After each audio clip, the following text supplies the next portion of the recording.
Everyone's heard of Jonah. Most people know him as the rebellious prophet who decided that he'd rather see Nineveh burn than convert. So when God told him to go to Nineveh, he went the opposite direction. He went to a town called Joppa and booked passage on a ship going to the city of Tarshish. God had other plans for his prophet.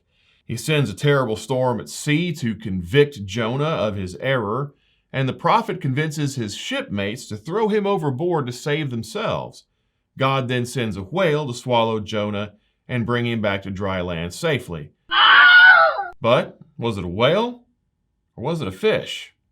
Matthew 12:40, Jesus says, "For as Jonas was 3 days and 3 nights in the whale's belly, so shall the Son of Man be 3 days and 3 nights in the heart of the earth." But the book of Jonah seems to have something different. Jonah 1:17 says, "Now the Lord had prepared a great fish to swallow up Jonah. And Jonah was in the belly of the fish 3 days and 3 nights.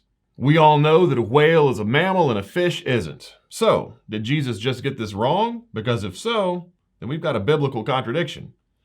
Well, this is a favorite type of Bible contradiction for a lot of critics. They look at differences in the English text and, bringing a number of modern presuppositions with them, they confidently declare that the Bible has contradicted itself. Well, this is another example of critics depending solely upon an older English translation and not taking the time to look at the original languages.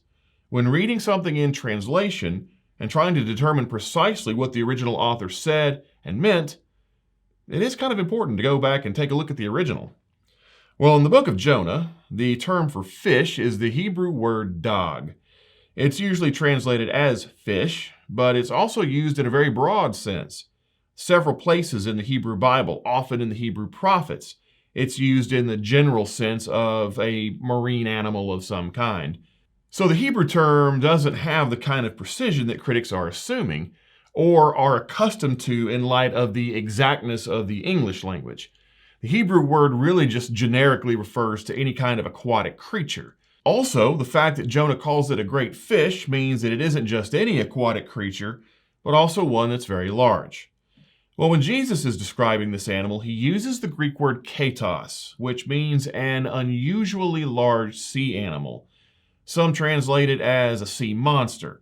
Now, this doesn't imply some mythical creature, only a very large one. In English, we also use the term monster to denote size. We use it for large animals as well as people, like athletes who might be particularly strong or muscular. And we also have to point out that katos is the Greek word that early Jewish scholars used to render the Hebrew word dag when they were translating the Hebrew Bible from Hebrew and Aramaic into Greek. So, according to native speakers of these languages in antiquity, the two words both refer to the same thing.